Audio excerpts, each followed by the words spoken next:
Assalamualaikum warahmatullahi wabarakatuh. Halo adik-adik semua, apa kabar? Di sini Kak Agnes Fernanda dari Prodi PGSD ingin menjelaskan apa itu dongeng. Nah, jadi adik-adik, sekarang kita akan belajar tentang dongeng. Nah, adik-adik ada yang tahu apakah itu dongeng? Nah, di sini Kak Agnes akan menjelaskan apa itu dongeng. Dongeng adalah karya sastra yang berisi cerita khayalan yang tidak benar-benar terjadi. Jadi bisa dikatakan dongeng hanyalah karangan seseorang saja. Nah, dongeng juga dapat berupa tulisan maupun lisan. Apalagi sekarang banyak buku-buku dongeng yang sudah diterbitkan. Nah, jadi adik-adik, setelah kalian mengetahui apa itu pengertian dongeng, di sini Kak Agnes akan menjelaskan apa itu ciri-ciri dongeng. Nah, ciri-ciri dongeng yang pertama yaitu satu, alurnya sederhana. Yang kedua, ceritanya singkat. Yang ketiga, tokohnya tidak secara detail. Yang keempat, penyampaiannya secara lisan. Dan yang terakhir, kelima, pesan dan tema terdapat pada isi cerita tersebut. Jadi, ciri-ciri dongeng tersebut mempunyai cerita atau pesan yang tertulis dari isi cerita itu sendiri. Nah, pada suatu hari di salah satu tepi sungai terdapat seekor beruang yang memiliki tubuh yang besar.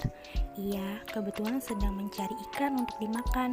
Pada waktu itu, ikan memang masih belum musimnya, maka dari itu sang beruang harus menunggu agak lama untuk mendapatkan ikan yang meloncat di bagian tepi sungai tersebut.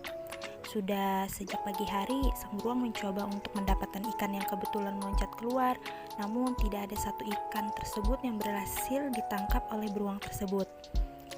Namun setelah menanti cukup lama, ia pun berhasil menangkap seekor ikan yang masih kecil. Sesudah ditangkap oleh beruang, ikan tersebut akhirnya menjadi kesakitan. Ia juga takut kepada beruang besar. Kemudian ikan kecil itu menatap ke arah beruang, kemudian berkata, "Wahai beruang, aku mohon, lepaskanlah aku." Beruang pun menjawab, "Kenapa aku harus melepaskanmu? Apa alasanmu?" "Tidaklah, engkau melihat bahwa aku masih sangat kecil, aku bisa lolos dari celah gigimu.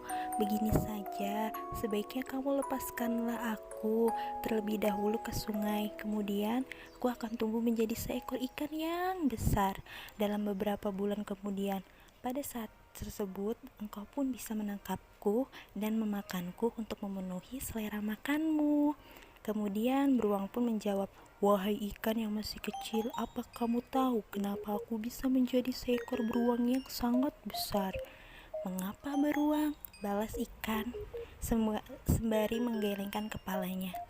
"Itu karena aku sekalipun tidak pernah menyerah sekecil apapun itu, karena aku yakin bahwa keberuntungan yang sudah ada di dalam genggaman, walaupun itu kecil, aku tidak pernah melepaskan dan menyia-nyiakannya," jawab beruang sembari tersenyum lebar.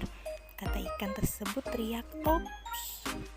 nah, bagaimana adik-adik sudah melihat dan mendengarkan cerita dongeng dari kami kan? Nah, jadi pesan yang ada di dalam cerita dongeng tersebut yaitu berbunyi seperti ini. Karena di dalam hidup kita diberi banyak kesempatan, namun jika tidak mau membuka hati untuk melihat dan menerima kesempatan yang Tuhan berikan, maka kesempatan itu akan hilang.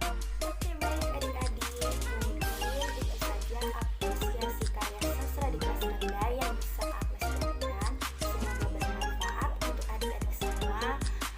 Mohon maaf apabila ada kesalahan dalam perkataan. Billahi taufiq wal hidayah. Wassalamualaikum warahmatullahi wabarakatuh.